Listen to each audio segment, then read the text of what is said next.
Welcome to Mahipal Reddy's GK House. Myself, Prithviraj Reddy. Today I am going to discuss almost all 12 topics. Wide-ranging topics these are, from national news to international news, sports news, and also the persons in the news. So these are very, very important for all the examinations, including UPSC. You may get it out. I am discussing many factual issues, but in fact, these are very much important for the UPSC also. UPSC also changed its trend from conceptual issues to the factual issues. Okay, so this will cover the current affairs issues for all the examinations. Okay, coming to the first question, consider the following statements regarding the black bugs. Three statements given here. Firstly, these are found only in the state of Odisha. Secondly, these are the fastest animals next to cheetah. Thirdly, the IUCN status is least concerned.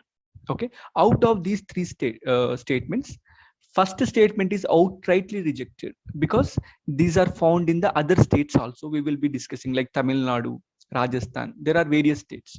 Okay, Andhra Pradesh also. So the right statement here is D, that is 2 and 3 only. Okay, so coming to the matter regarding this particular black bug, in Odisha, the black bug population got increased. This is what the news which appeared in the newspaper. It is also called as Indian antelope. Okay, Indian antelope. And these are widespread in the states of Rajasthan, Gujarat, Madhya Pradesh, Tamil Nadu, Odisha, and other areas, even in Andhra Pradesh also. Okay, so it is declared as the state animal for the three states. Please remember, Punjab, Haryana, and Andhra Pradesh. The state animal of Telangana is spotted deer. Okay, it is not black bug, spotted deer. But with respect to Andhra Pradesh, it is the black bug. In Telugu, it is called Krishna Jinka. In the year 2017, Uttar Pradesh state government approved the plan for setting up of black bug conservation center. Question may come. So which of the following state recently had established or approved a plan of black bug conservation center? So the state is Uttar Pradesh, and it is the first conservation reserve dedicated to the black bug. Okay, it is what the devotion of the Uttar Pradesh state to conserve these black bug deers. And coming to, black bugs are confined to Balukand Konark's coastal plain of Odisha, and also Balipadar Betnoi areas which are adjacent to the Ganjam district. So these are the two areas in which Odisha, these particular black bug deers are actually existing. According to the latest census, okay, the antelopes are numbered 7,358 compared to 2,194 in the state of Odisha. So the protection status of this particular black bug is, under the Wildlife Protection Act, these are placed in the Schedule 1. Under the UNCN status, it is given the status of least concern. And thirdly, in the sites, it is given the, it is placed under the Appendix 3. Okay. So as far as the sites is concerned, there are three appendix are there. Okay. First one is trade. First appendix talks about the trade permitted only in the exceptional circumstances. Appendix 2 talks about trade strictly controlled. Appendix 3 talks about request for the assistance to control the trade of species protected in a specific country. It means this CITES convention tries to prevent the illegal trade of the animals that are traded across the countries. When any animal placed under the Appendix 3, so it means it is given high priority for the protection. Okay, this is the one. And secondly, when you are placing something in various schedules of the Wildlife Protection Act, what does it mean? So there are 6 schedules under Wildlife Protection Act. Schedule 1, it covers the endangered species. So it means when you are placing any animal in the Schedule 1 of the Wildlife Protection Act, what does it mean? You are giving high priority for the protection of that particular animal. So here black bug is placed under the Schedule 1 of the Wildlife Protection Act. You can understand how much importance that is being given. Okay, so there are various animals that are placed which include tiger, black bug, Himalayan brown bear, brow-antled deer, blue whale, common dolphin. So likewise, there are various animals. Okay, and the hunting is strictly prohibited. Okay, only when anything comes in danger to the human being, then only the hunting is permitted. And Schedule 2. So these are also given high protection. Their trade is prohibited and they cannot be hunted except a threat to the human life. So the animals which are placed is Kohinoor, which is an insect, Assamese macaque, Bengal Hanuman langur. So there are various animals placed under the Schedule 2. And under the Schedule 3 and 4, these are the species which are not in the endangered status. Okay, and this includes protected species, but the penalty for any violation is less compared to the first two schedules. For example, if animals are hunted which are placed under the Schedule 1 and 2, the penalty is very much high compared to the Schedule 3 and 4.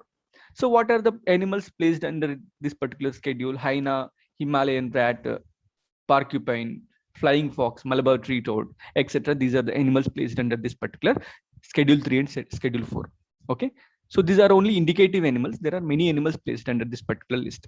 And coming to the Schedule 5, the animals which can be hunted, like wild pig, okay, mice, rat, common crow, fruit bats, these can be hunted. So this is what the Schedule 5.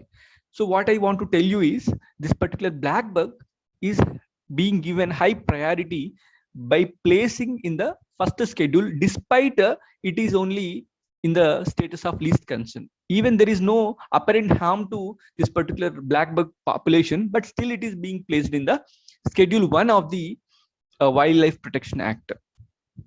And Schedule 6. So under this particular list, the plants that are forbidden from cultivation, it means it is a kind of negative list. Okay, it does not give any protection, rather it tries to penalize if any plant, any poisonous plant, any harmful plant that is being cultivated, this particular schedule prohibits. Okay, so include pitcher plant, blue vanda, red vanda, khut, etc.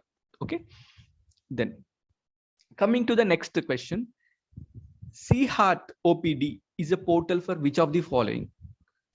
Okay, so question may come, okay, like what is a CHEART OPD, what it pertains to? So there are 4 options given: doctors, oxygen suppliers, police forces, and defense agencies. Okay, so what is the answer here? D is the answer. Let us discuss how it is. Actually, CHEART OPD, it means Services E-Health Assistance and Teleconsultation Outpatient Department. Basically, armed forces are working in the remotest places. Okay, they don't have any access to the advanced medical infrastructure or personnel. So in that situation, this particular CHEART OPD, which is a portal which helps the armed forces and veterans of the armed forces to have an online access to the medical resources, like online medical consultation. Okay, so that they can get rid of their health related problems. Okay, so this is launched by Ministry of Defense. And who developed this particular portal? There are 4 agencies are the participants in the development of this particular portal, which include Center for Development of Advanced Computing, that is called CDAC, which is located in Mohali. Okay, and integrated headquarters of Integrated Defense Staff and Department of Military Affairs, Armed Forces Medical Services. These are the 4 agencies which are the participants of developing this particular portal. And next question, which of the following agencies of UN are the participants of the One Health panel? So One Health panel, it is a panel of experts. Okay, so who are the stakeholders in this particular panel? This is a question. 4 options are given: World Health Organization, United Nations Environment Program, the World Organization for the Animal Health, Food and Agriculture Organization. What is the right answer? So there are 4 codes are given: 134, 234, 34, and 1234. So the actual answer is D, that is 1234. Let us discuss what it is. So basically, these 4 agencies are the participants of developing this particular portal. All these agencies are the agencies of or bodies of United Nations Organization. So what is this purpose? Actually, this is the One Health. It is a panel consisting of many experts across all these bodies of the United Nations organization. What is its purpose? Basically, many viruses are transmitted from animals to human beings. For example, Ebola, Zika, and you can also take COVID. So likewise, there are various viruses that are having the animal origin. You can say those are the zoonotic viruses or genetic diseases. Okay, so how to prevent them, how to prevent the transmission, and how to detect them in the early stages? This is what the question in front of the global agencies. So for that reason, they have launched this particular portal called, or expert panel called, One Health. Okay, then coming to the next question, what is the number of the major ports in India? So four options given. Questions will come. Question may look little unconventional, but questions do come in this way. Okay, what is the question? What is the number of major ports in India? How many major ports that are there in India is the question. Okay, four options given: 10, 11, 12, and 13. So the answer is 13 because you have to update with the number. Okay, so major ports, if you try to see, there are 13 major ports. Okay, in Gujarat, Kandla, Maharashtra consisting of two major ports, that is Mumbai and Jawahar port, and Goa has Marmagova port. Karnataka has Mangalore port. Kerala has Cochin port. Tamil Nadu, Chennai port, and Tamil Nadu also has two other ports, that is Tuticorin VOC port, Ennore port. In Andhra Pradesh, we have Vizag port. In Odisha, we have Paradip. West Bengal has Kolkata, that is named as Shyam Prasad Mukherjee. And Andaman Nicobar Island has the Port Blair port. So these are the 13 major ports of India. Okay, so why we are discussing this? Let us see the background. VOC port and NTC PWC signed the Memorandum of Understanding. What is this VOC? Vivo Chidambaram Port Trust and which is the port of Tuticorin, signed a Memorandum of Understanding with National Technology Center for Port, Waterways and Coasts, that is called NTC PWC. Okay, so where it is located? It is situated in the IIT Madras. What is the purpose of this particular MOU? Development of indigenous vessel traffic services software. Basically, lot of vessels which may be coming to this particular port. So regulation of the traffic is very, very important. Okay, so the regulation of the traffic is very, very important. That's the reason why a software is going to be developed by this particular NTC PWC. Okay, so what is the reason? So it includes operation, manning and maintenance of vessel trafficking system. So in this way, the vessel trafficking system can be streamlined so that the port can be functioning in a smoother manner. Okay, and VOC port is the first major port to sign MOU with the NTC PWC, that is National Technology Center for Ports, Waterways and Coasts. Okay, so in this way, you have to remember what the actual content is. Coming to the next question, third foreign office consultation between India and New Zealand. This is the third foreign office consultation. What is the purpose? So they were discussing, both India and New Zealand were discussing how to increase the engagement in various areas like defense, security, trade and investment, space, counter-terrorism, cyber security, disarmament, climate change, and how to strengthen the people-to-people ties. And this discussion also included the topic on COVID pandemic, how to increase the vaccine availability, how to increase the medicine availability. This was also discussed during this particular meeting.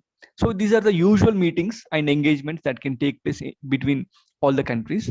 Okay, and this is the meeting which helps to develop the stronger ties between the countries, because these are the regular meetings to engage with the other countries. And coming to Amartya Sen, basically Amartya Sen, you know, he won the Nobel Award in the year 1998. Okay, because of his work on the Human Development Index and how to get rid of the poverty, inequality in the society. So he also won another award from the Spain. Basically, Spain has given highest civilian award for this particular personality, that is Amartya Sen. Okay, so under which category? Social science category. What is the reason behind this particular award? For his research on famines and his theory on human development and welfare economics. Basically, Amartya Sen is a welfare economist. Welfare economist. Okay, for that reason, he was given the award called Princess of Asturias. Princess of Asturias Award. This is what the highest award of the Spain. So why Amartya Sen is very much famous in the field of economics? Because he fought against injustice, inequality, disease, and ignorance. He is a kind of very humanitarian by his nature. He always thinks about the poor people, poverty, and how to get rid of the inequality in the society. So, recognizing his contribution to the society, he was awarded by this particular country. So, coming to the Princess of Asturias Award, it recognizes various fields like scientific field, the technical field, the cultural, social, and humanitarian work. Okay, it is given for both institutions as well as individuals. Okay, this is what the information about this particular award. So, question may come: Princess of Asturias Award is the award which is given by which of the following country? In that way, question may come, and whether this award is given for which of the following fields. Okay, in that way, the question may be asked, and whether the award is given for the individuals or not. In that way, the question can be asked. Okay, question. You have to prepare for the upcoming questions in the examinations.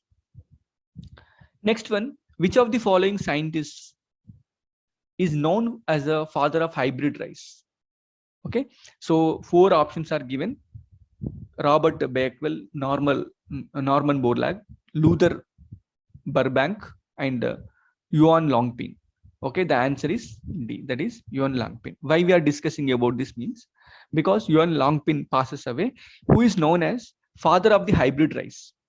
Basically, he belongs to China, and he was the first person to develop the hybrid rice varieties in the 1970s. Because hybrid rice varieties means you are going to hybridize two different plants, and which are having the complementary qualities to get the higher yield and higher quality. Okay, so because of his contribution, China became very grain surplus country because of his discovery of non-U number 2. So this is what the hybrid variety. Okay, and in the year 2004, he was honored with the World Food Prize, and he also won various international and national awards. Okay, so this is what the contribution of Yuan Longpin. Okay, the point you have to remember is he is the father of hybrid rice. Okay, this is very, very important. Okay. Next important thing is H.S. Doraiswamy passes away. Who is H.S. Doraiswamy? He was a freedom fighter. He was a freedom fighter. He is native of Bangalore, and he ran an important publication house during the time of independence, freedom fighting, that is Sahitya Mandira. And he also ran a nationalist newspaper called Pauravani, because in various examinations, the examiners are habituated to ask very unconventional questions. Okay, you may not guess that they are going to ask the contribution of individuals who are passed away in the recent times. Okay, so you have to remember their contributions, their newspapers, their journals, etc. Okay, here Doraiswamy's newspaper was Pauravani, and his publication house was Sahitya Mandira, and he participated in the Quit India movement, and he was jailed for 14 months. So for his contribution in the journalism field, he got a Ramnath Goenka Award. This is the award which is given to the journalists. Okay, and he also won, because of his service, Gandhi Seva Award, and he also got Basava Puraskara Award, which is given by the Karnataka government. Okay, so this is what the information about H.S. Doraiswamy. Okay, basically he's a journalist and a freedom fighter. And a new book that was written by Shivasankar Menon, that is Asian Geopolitics, the Past and Present. What is the name of the book? Asian Geopolitics, the Past and Present. which is published by the Brookings Institution. So what does it explain? It explains how India's national foreign policy is being changed from time to time, and what are its present day challenges, how Indian national foreign policy is facing the challenges. Okay, so this is what the content of the book. And who is Shivashankar Menon? He worked at two important capacities. One, he worked as a foreign secretary, and secondly, he worked as national security advisor during the times of UPA, United Progressive Alliance. Next important matter is May 25th to 31st, which is celebrated as International Week of Solidarity with the people of non-self-governing territories. There are certain non-self-governing territories in the world. Okay, it means still they don't have the independence. Okay, so for this reason, to express the solidarity, to express the brotherhood, this particular week is celebrated. In the year 1999, United Nations General Assembly adopted a resolution to celebrate this Solidarity Week. Okay, it was for the first time observed in the year 2000, and the non-self-governing territories means whose people have not yet attained a full measure of the self-government. So these are called non-self-governing territories. Okay. Coming to an important portal which was launched by the state of Karnataka, that is called Akanksha. What is this Akanksha about? It provides the details about the corporate social responsibility, which company has contributed to what amount, how much amount they have contributed, in what field they have contributed. This will detail the entire contributions of the companies which have invested in terms of corporate social responsibilities. It is a legal liability for the companies to pay or to invest a certain amount of their profits on the social and developmental activities. It is of the first kind in India to launch this particular portal to list out the contribution of the corporates investments in terms of corporate social responsibility. It is developed by the collaboration of the UNDP's Sustainable Development Goals related organization. And next, coming to other important topic, Ankur Award. What is this Ankur Award? This Ankur Award is launched by the state of Madhya Pradesh to reward the people for their contribution in the plantation or afforestation program. Okay, so it is announced by the state of Madhya Pradesh. Okay, whoever plant the trees in the good number, definitely they will be awarded with this particular Ankur Award. And there is also another award that is called Pranavayu for the people who take care about the saplings.